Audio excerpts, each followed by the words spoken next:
Hello everyone and welcome to Sinful Gaming. I hope you're all doing well, I hope you're all staying safe, and most of all, I hope you're all fighting that war against the Grey. Today for you, we've got a video chatting about armies that can play mixed arms. We're going to talk about 9 particular armies that I think do mixed arms well.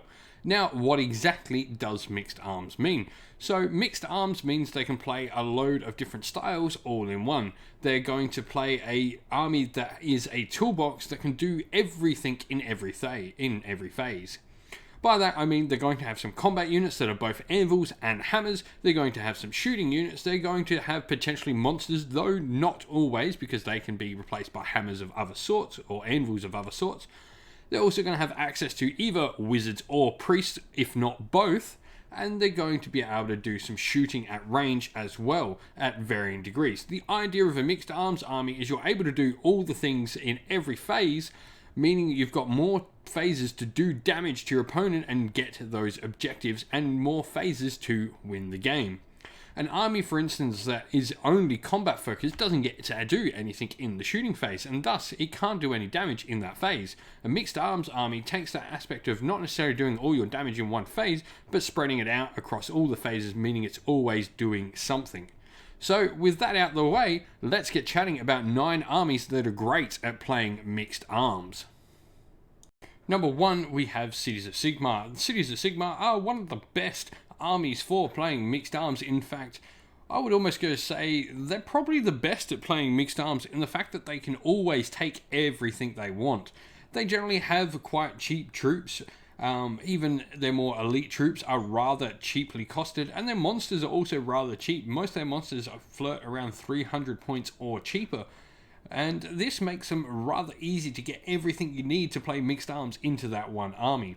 They have particular sub-allegiances like Hammerhall that do really well at playing mixed arms as well, where Hammerhall will make you Battle Shock Immune in your own half, really helping out your anvils, and also make you attack twice with a command ability in your opponent's half, being really good for your hammers.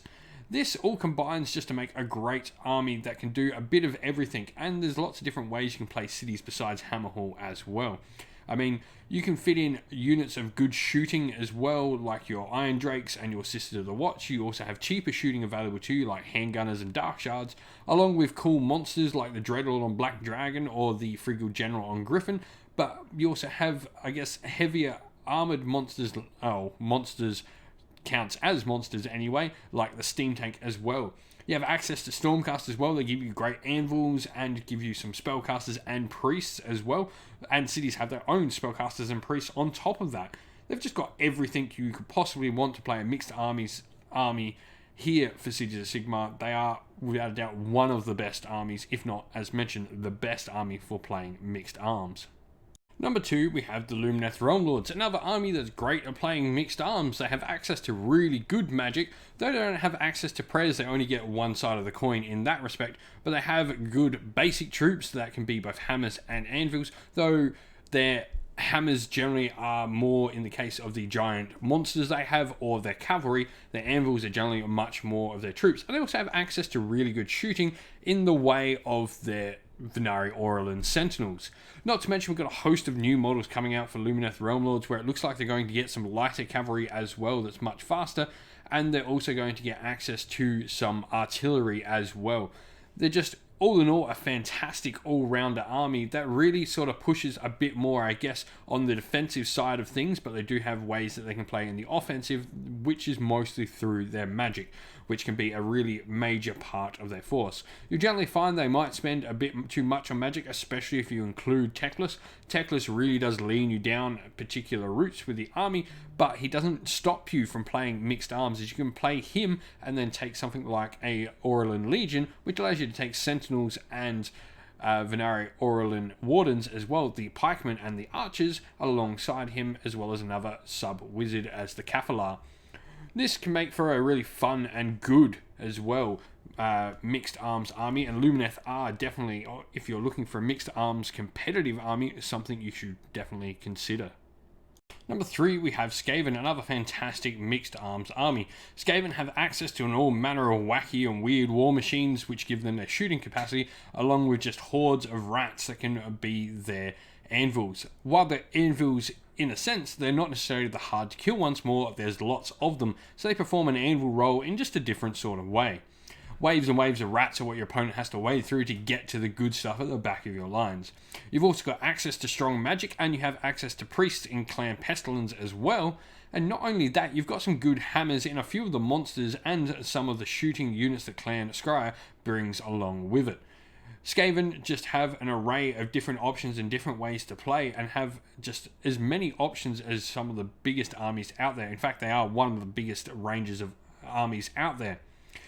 I like to think of them very much as like the Cities of Sigmar army for Chaos. They've got a bit of everything, and they can do absolutely anything in the game, and at times do anything in the game well.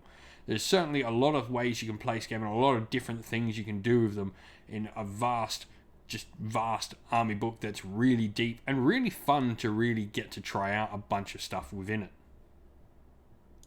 Number 4, we have Stormcast Eternals. Now, Stormcast Eternals don't get as many models as some of the armies we've previously mentioned, like Lumineth, Skaven, and Cities of Sigmar. And by get as many models, I mean as many models in an army. They definitely have one of the biggest ranges to pull from in the entirety of Warhammer Age of Sigmar, right up there with Cities and Skaven.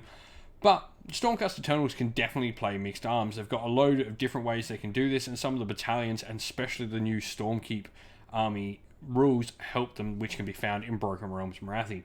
Stormcast Eternals can have some great anvils like Liberators and Sequitors, who, the second there, Sequitors, can also be a great hammer as well. And Liberators can do a bit of damage as well. You've got good hammers in the army like Evocators or your Dracolines, and also your Stardrake can act as both a hammer and an anvil in its own right. You've got good shooting in a bunch of different areas, like either just weight of firepower in your crossbow armed units, or your more long strikes and your Judicators with bows have a bit more of quality shooting to them. You've got war machines as well, like the Cellstar Ballista, and you've got some cool cavalry units in there as well, like your Dracothian Guard, your Vanguard Paladors, and even your Evocators on Dracolines. You've even got some great skirmish and scouting units in there, like Vanguard Hunters and Prosecutors, and Stormcast really can fit most of this into an army, though they are a bit harder to make a mixed arms army, unlike some of the others. They take a bit of finesse to try and put this army together. But they've definitely got just the units to do it, and they definitely can play mixed arms. Next, we've got Ossiarch Bonereapers. For me, the only death army that really can play mixed arms. You've not got any major shooting in any other death army that can really be, I guess, counted as part of a mixed arms army. I mean, Flesh Eater Courts have their screams and stuff like that, but it's not really a shooting strategy or thing they can rely on, not long-range shooting, which I guess is more normal and what more people think of when they think mixed arms. So the Ossiarch Bonereapers with their catapults definitely have that on lock. They've also got great anvils, which can also be hammers in their own right. In the Mortek Guard, you've got things like the cavalry as well, which can be great hammers and can give you that bit of movement around the table. And you've got things like the Immortus Guard, who are great anvils, and you've got good monsters to help support your army, as long with probably one of the best generals in a mixed arms army, because he really does everything and helps your army play mixed arms, and that's Catacross himself. You also got access to fantastic wizards like Nagash and Arcan, and you've got some really cool endless spells to play around with that can't be touched by your opponent because they're soul linked, which means your opponent doesn't get to play around with that. If you'd like to look more into endless spells, go check out our video we just did on endless spells. But Ossiarch Bonereapers, for me, if you're looking for a mixed arms army and you're wanting to play death, they are the one for you to choose. Number 6, we've got Orruk Warclans, and for me, Destruction have a couple of options for this, and we're going to start off by talking about Orruk Warclans. Now, in particular, I'm going to have to say this excludes the Ironjaws option because they don't have access to any major shooting. So for me, Ironjaws just don't fit in this. However, Bone Splitters on their own right definitely can be a mixed arms army, but I think the best way to play mixed arms in an Orruk Warclans army is by doing Big War. Big War gives you access to both Ironjaws and Bone Splitters in the same army, and this is the best way to do it if you're going to play mixed arms. You can have good anvils of things like Ardboys, along with, I guess, Gore Grunters can play an anvil role as well, or even massive mobs of the Savage Orruk boys. You've also got access to great hammers in Brutes, in your Gore Grunters as well, or the Mega Boss or Maw Crusher, or things like Big Stabbers from the Savage Orruk side. You've got wizards on both sides. You've got the Orruk Shaman or the Wargog Prophet and a bunch of other things. You've also got, I guess, pseudo priests in the Orruk War Chanter, and you've got cavalry options, and you've also got shooting available to you. While not the best, it definitely quantifies to playing a part in the army, because it is, I guess, quantity over quality with the Orruk Archer Boys, whatever their name is now, I forget. But Orruk Warclans are definitely a really fun and interesting army to play mixed arms with, and if you're a big fan of greenskins, they're great. Number 7, Gloomspite Gitz, another destruction force, and I think it's weird that you see a couple of destruction forces being able to play mixed arms, but they definitely can. Gloomspite Gitz have hordes of grots which act as your anvils.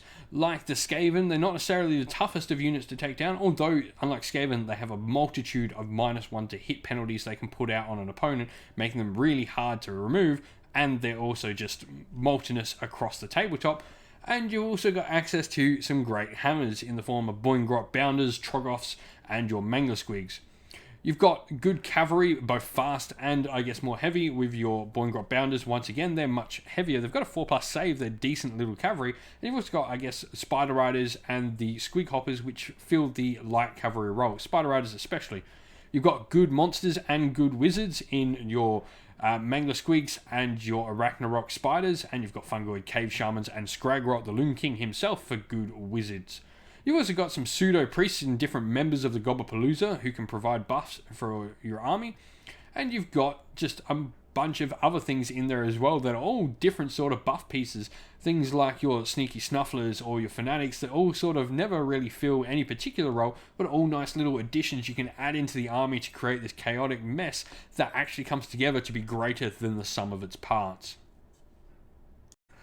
8, we've got Daughters of Khaine, and definitely another option if you're looking to play mixed arms in a competitive scene. These are definitely an army to give a look at. These daughters themselves have just a great different ways to play. You can either play a more horde style by playing Witch Elves and Sisters of Slaughter, or go the more elite style going the Scathborn, of which we put up a video talking about how to build a Scathborn army the other day. But they've got good combat units. Witch Elves are just amazing blender units that will rip through absolutely anything in the game, and Morathi herself is not only a great offensive piece, a tank, she's also a wizard, and she just fills so many roles in the army all in one.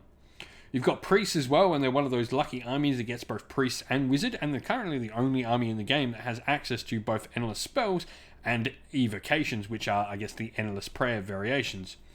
You've got some great shooting units as well in the army, your Heart Renders and the Melusai Snakes with bows. The Blood Stalkers are amazing at range, especially the Blood Stalkers, who can just put out a horrendous amount of firepower with mortal wounds. You've also got magical units in the Doomfire Warlocks as well, which is a unit that gets magic and can put out some decent amount of mortal wounds, but they all have shooting and some combat potential. You've got Khainite Shadowstalkers, which give your army a heap of movement, and there's different sub-factions as well, and spells that can all add to your movement game in Daughters of Khaine. Daughters of Khaine definitely can do everything, and they can do everything well, and they can fit it all in a list, which is the most important thing. And lastly, number 9, I've got Beasts of Chaos. Beasts of Chaos are an interesting one, definitely viewed by many as not a competitive army. That's because they aren't competitive in a straight up fashion. They've got their own unique way that they like to play. They play the long game. They play scoring points and not necessarily doing much else. However, Beasts of Chaos do have access to everything that can make a mixed arms army work, and it doesn't do too badly. It is sort of how they generally tend to play on the tabletop.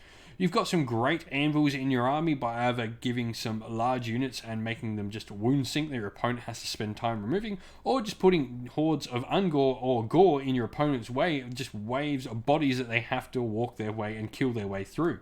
You've got some great hammers in the army like the Minotaurs, Bulgors, whatever you want to call them, or Bestigors as well can pack out a decent punch, and you've got some monsters in the army as well that can do a decent amount as well. You've got shooting in the army and Ungor Raiders, and they can be quite efficient as well. You've also got magic, which can be decent in certain cases. The Zangor Shaman is probably one of your better wizards, and you've got just access to a bunch of different pieces as well, much like Gloomspite Gitz, that sort of do a whole bunch of different roles. but not necessarily do any particular role, but nice pieces to have throughout your force. You can easily fit all of this into a Beast of Chaos army, as they're all relatively cheap, points cost, everything in the army is. So Beast of Chaos for me definitely make a great all-round mixed arms army. Well, thank you for watching. I hope you enjoyed the video. If we missed any armies that you think make great mixed arms armies, please leave them in the comments below. It all helps new players come and find what they're looking for. Please don't forget to leave a like and subscribe to the channel if you enjoyed what you saw, and also if you'd like to come chat more with me and other members of the community we've got here, join our Discord server, which you'll find a link to down in the description of the video. While you're on YouTube as well, go check out my featured channel section, which has a bunch of other fantastic Warhammer Age of Sigmar content creators that do everything from battle reports, painting tutorials, tactical videos, more and more besides. Lastly though, we'd like to give a shout out to everyone who supports the channel via Patreon and YouTube members. Thank you to James, AJC, JC, Christian Weir, Philip Ward, Soren, Kenny Lyle, Outer and Shop First, Chaos Spawn, James Crowder and Andrew Jarvis. Thank you also for supporting the channel, and if you'd like to help support the channel like they do, you can do so by following the links down to our Patreon and YouTube members in the description of the video as well. That's it for today, everyone, though. Stay safe, stay well, and most of all, keep fighting that war against the Grey. Ciao for now.